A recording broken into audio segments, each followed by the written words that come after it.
All right, in this video, I wanted to talk about what is one of the best places to start for diving into William Faulkner, and that is Go Down Moses. I'm just here for the drinks. You're here for the historical and comedic relief, and I've got my Faulkner shirt on.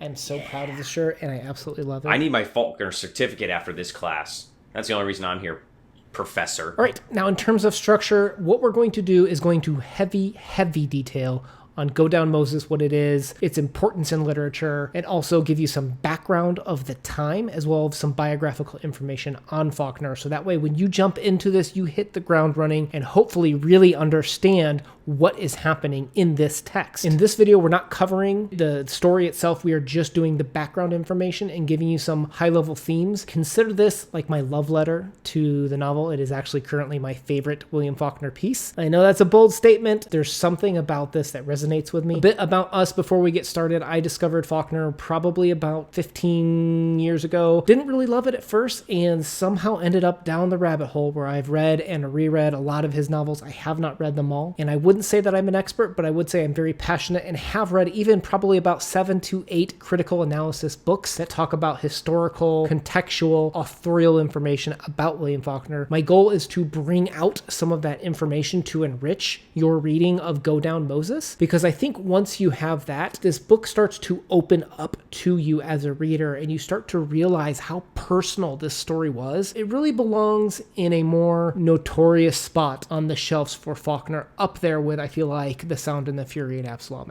I will put down below what books I have read throughout the years, and I will try to refer to them when I know what book some information came from, but 10-15 years, you start to lose track of some things. Now, Crypto here. I am new to Faulkner. I had not read him except for this last year with Una here, and really enjoyed the journey so far. My background is I'm a history teacher. I love this era. I'm a Southerner. I love studying the Civil War. I teach U.S. history, so I think my perspective is a little bit unique in reading these stories by Faulkner. All right, so what is Go Down Moses? What are you getting when you buy and invest your time into this novel? This is one of his most ambitious and probably personal works from him. I'm going to refer to it both as a novel and as short stories, collected short stories. They are connected in theme and relevance of lineage, but not necessarily from a direct plot narrative perspective. It was actually kind of funny, originally released as Go Down Moses and Other Stories, which was put in there by his publisher, and it infuriated Faulkner because he viewed it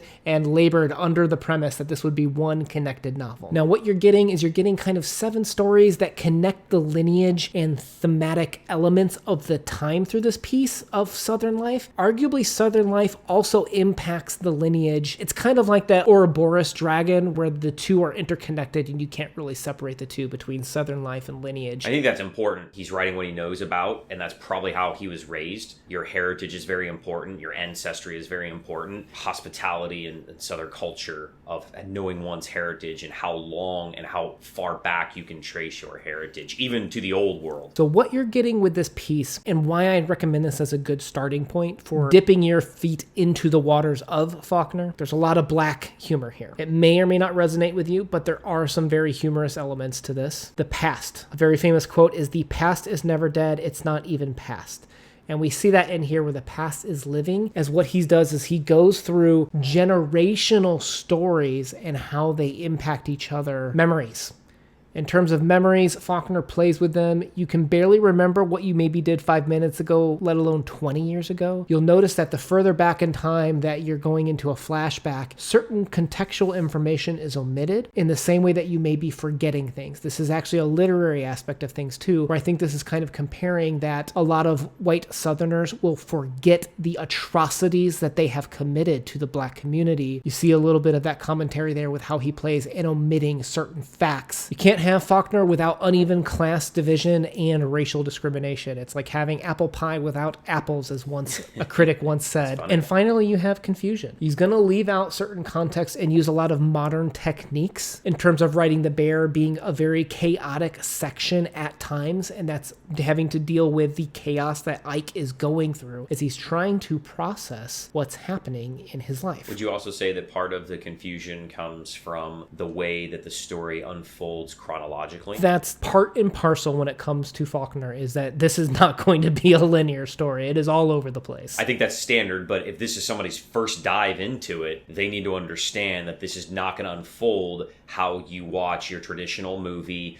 TV show, or even your standard book. This is going to be very, very unique. And I think that's kind of how I've structured this, is the theme, so we'll warn you here. Watch the breakdowns of each individual section, which are going to go into heavy detail if you were ever confused at any point in time. I'm not saying that it's perfect, but we do our best to kind of illuminate what's happening and why, and tie all of it together to kind of enrich the experience for you guys. Now, this novel is also based on the old spiritual. You've probably heard, Let My People Go, the Go Down Moses. Trace this back further into Exodus, into the Bible. This book is going to reference things from the first book of Timothy, from the book of Exodus, and from Genesis. It's not super heavy, and I'm going to be very light on the analysis there, but I will call out when there are biblical references because it's very clear. Exodus is the story about how Moses kind of went to Egypt to set the Israelites free. They were being kept as slaves for the Pharaoh. Sounds very similar to Southern America traditions at this point in time, right? And the Pharaoh was killing the firstborn son, I believe it was, of the Israelites, diluting the family cultural line in the same way that we're going to kind of explore. How did the white community potentially dilute the heritage and lineage of the slaves and the Jim Crow era? And how did that come out from a patrimony and rights due to these people at this point of time? That is a huge element that's explored with this. And that's all coming from this Exodus story of Let My People Go with Moses. Let's jump into our second section here about Faulkner, and then our third part, I'll hand it over to Crypto to help me through a historical analysis to help give you guys some more context. Faulkner was born in 1897, and he was described as the Shakespeare of America. He won a Nobel Prize, but most importantly, Faulkner absolutely hated slavery. Now, this is going to be a tough subject, but we have to cover for this for you guys to really understand why this book was written this way. His grandfather was very wealthy. He owned his own railroads, and when it came to expansion, he did use slaves to help supplement the manpower that was needed. We'll go into it in a little bit more detail in the next section with what was happening contextually at the time, but just know that there were ledgers kept that keep track of slaves. Well, there's a diary of Francis Terry Leake. The biggest thing to hit the Faulkner world, I believe it was 2010. The diary was kind of brought out, discovered, influenced almost all of Faulkner's writing. And what would happen would be Faulkner would go over to his friend's house, Edgar Wiggins Francisco Jr. And what happened was his son is the one that broke this news about how Faulkner would come over and look at the ledger of these slaves, how they were traded, how they exchanged for monetary value. He'd come over, study it. He'd bring a pen and pencil, and was even quoted to have been arguing with an invisible person, a past that he couldn't actually interact with, as Faulkner was so tied up in understanding some of these ledgers. To give you a specific example, there were entries about a slave named Livy, and there were multiple entries, which is very rare for a slave. At the time of slavery, people were viewed as kind of more property, and we're going to go into that to the next section, and there wasn't much mind put into them from a humanitarian perspective. So why were there so many entries about Livy, about her having cancer of the womb? Well, you start to realize that Livy became a hot topic probably as a woman to be used by the men, because the slaves can't say no in a relationship with their slave owner. Stay with me, this is a tough subject, but the slaves were not allowed to turn down the advances of their owners. And what happens is over time, sometimes those slaves eventually bore children of their owners. This haunted Faulkner to no end, and why he was arguing with the past, because these ledgers would give information about how these people were treated that Faulkner felt very passionately about. It was referred to in the book 50 Years After Faulkner about how his grandfather had an agenda with the slaves, where he would bear children with these slaves. So the general concept is, as you were treating these people as property and breeding with them, what happened when abolition happened? Southerners were suddenly forced to face the decisions they've made in the past as these people became American citizens and received the rights that were due to them, kind of. The Jim Crow eras were not exactly equal still. And that's what Faulkner's really going to be exploring in this piece, is the decisions that these slave owners made, and the historical lineage of what once became property suddenly is owed patrimony rights, is suddenly owed the ability to make decisions for themselves and to be human beings, was a big change for Southern America. Again, I know this is a tough subject, but we must talk about this to really understand why this was so personal for William Faulkner, this story. All right, let me give you just a couple of warnings, and then we're going to jump into some kind of the contextual elements of what was happening at the time. The N-word is dropped here if you are new to Faulkner a lot. Particularly, you'll notice it's used almost more times than the rest of the book in that first section was when slavery was legal. This is all done to view them as property, and while it's still used because they're not viewed as equal in the Jim Crow era for the other 6 sections, you'll see that it's used a lot less, and I think it's only used by characters and not by the narrator in the other 6 parts. But in the first part, when slavery is legal, it's used by a lot of the characters and the narrator from how did the times view slaves at that point in time. The other warning I will give is that Faulkner is very good at the grief of the white community. He does write a couple of point of views from the African Americans' perspective. One of them I've really enjoyed, but I do see white man burdened savior complex in how that story unfolds, which is unfortunate. And I don't think the third section was written that great either. I think his strength relies into the white culture narrative, but it is there. Just I won't go too much into it in the stories to belabor the point for those that really want to kind of focus on what is this text saying, not so much what should the text saying, which I think is a very hot topic in today's culture. So let's get started with understanding the time. My historian crypto, let's start talking about what the world looked like pre-abolition. So let's start with how it all began. As the colonies are created, they're created to be exploited. The mother countries want natural resources, and in the beginning, they're just looking for precious metals. We then fast forward into the early or first industrial revolution with the advent of the spinning jenny and the flying shuttle, and this propels the textile industry in Great Britain. What do you need for the textile mills back in Great Britain? Cotton. Great Britain is exporting mass amounts of cotton, and this boosts the need for labor, and so this will increase the number of slaves that are being brought into the Americas, millions and millions and millions. As we move forward in time, we see our country expanding westwards because of manifest destiny. Blacks and Asians and everybody are going to be used to build the transcontinental railroads, and there's going to be this divide that starts to happen in the country. Slaves are seen as property, not people. They don't have any rights whatsoever. They cannot legally marry.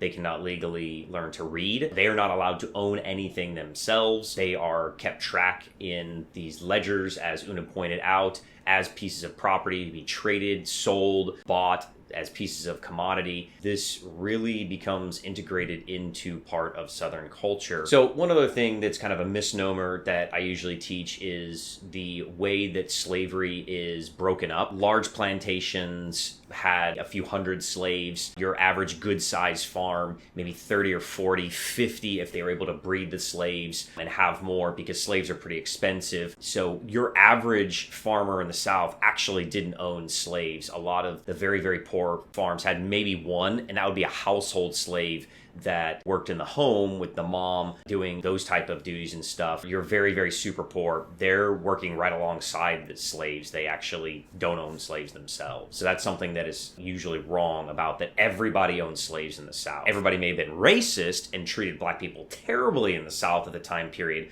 but not everybody owned slaves at the time. So what does all this really mean? I think that from the story perspective here, as we see time progress, slaves are seen as the same as property as land. It's a status symbol of how many slaves you owned, how many men slaves you owned, how many women slaves you owned, which a lot of times were more valuable because they could produce more slaves. And then there is this idea of the slaves themselves being degraded to property and how they view themselves. They even start taking names of their owners. They start taking Christian names. They start taking the last names of their owners. And you see that in the story with, like, for example, in the first section with Tomy's Turl. His name is Terrell. They call him Turl. Tomy was his mother's name. So another way to show that he's property, he's Tomy's Turl. Yeah, and you see that quite often. And then there's, as in the story that Faulkner unfolds, you have a third group in here, and that's the Native Americans. And the Native Americans are purchasing slaves or given slaves because they're trying to just cope in a white man's world where they don't necessarily agree with ownership, but it's something that they're trying to survive in this white man's world. I think some of the issues that Faulkner has with understanding how Native Americans handled slavery, I think we'll go into more detail into our Red Leaves video because it's a more minor note in this piece. Let's go into the impacts of slavery after abolition. So what happened when 57% of Mississippi suddenly turned from property into American citizens? I think there's two ways you can look at this. You can look at it from the former slaves' perspective, and you can look at it from the white people's perspectives. And the former slaves' perspectives, blacks in the South believed themselves to be inferior because they've been told that for so long. You have to understand, they don't know how to count. A lot of them didn't know left from right. They don't know how to go to the store and buy stuff. They don't know how to pay bills. They don't know how to get a job because they've been treated as animals, and they believe themselves to be that way for the longest time. So it's a very rough go for those early slaves that have just been freed. But then you have the whites of the South, and you break that down, I think, socially and economically. Because you have the whites that have just been ripped of their social statuses being dropped down a peg or two, and then you have all of the poor farmers who are now like, wait a minute, I thought I was better than you, but now we're on equal playing fields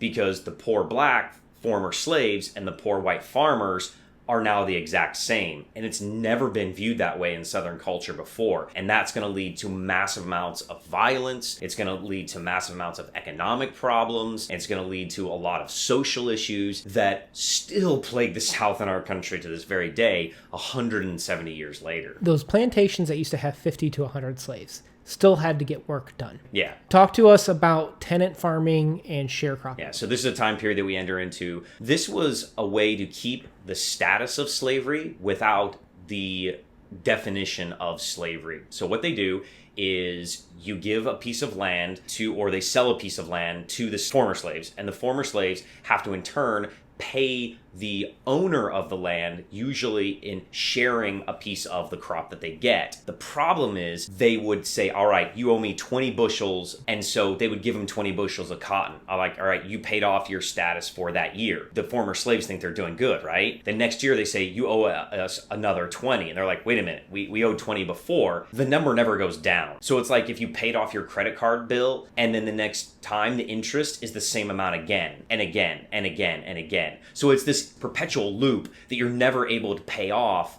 the loan that you took, or you're never able to pay off the land that you were given initially. It's a way of abusing their work and a way of abusing the money, monetary value, and respect that they're due. It's an abuse at this point in time. It's slavery all in but name. Now, also, another complex thing was what we talked about. I know it's a tough subject, but the shadow families. When the slave owners had children with their slaves, what happens when the first male that was born before your own kids were born? What is due to them from a patrimony perspective? Yeah, so this is where it gets really ugly because a lot of the mixed children were viewed as lesser than by both sides. The black communities didn't want anything to do with them. The white communities didn't want to do anything with them. And they really kind of had to band together. They are treated the worst of all. They are given horrible names. They are mistreated. They have to try to pick a side. But how do they pick a side?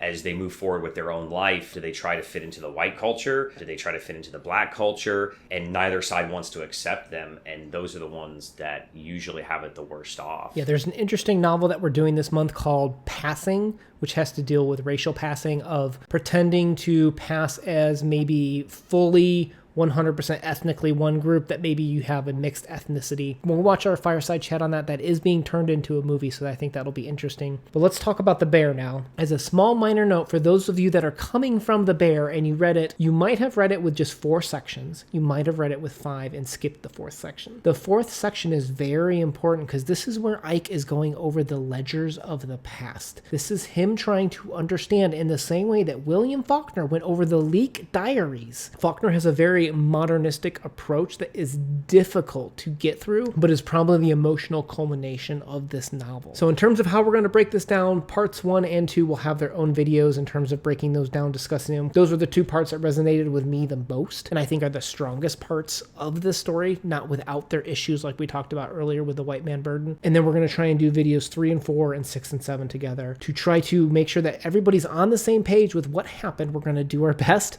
We're going to try to break this down and also also add a lot more detailed analysis about how William Faulkner is exploring some of these critiques and cultures of the time, where the Southerners didn't want to admit that there was issues and kind of cover it up and kind of continue their power with slavery. And the subjugation, the racial hatred, the control that was used at the time is what's really explored in this work, where it starts out of order too. So it starts with when slavery is legal, and then we kind of jump around in time almost to right before World War II when this was written, and then explore through different time zones of how the grief issues, shadow families, racial discrimination impacted a family, both the white side and the half-white side over time. I hope to do this work justice. I hope that some of you that maybe didn't see as deep into this or give the effort it was needed, I'm hoping that I can share some of that with you guys as we explore Go Down Moses, which I think is one of William Faulkner's greatest works. Get excited. For those of you that are willing to stick around, we are actually doing a ton of William Faulkner this year. We're trying to get crypto a digital certificate in William Faulkner. Just something that we're doing for fun, but also to kind of reward us at a year of hard work of intense Faulkner studies. We're going to put up this syllabus here shortly for those that are looking to really understand William Faulkner and maybe the Jim Crow era and issues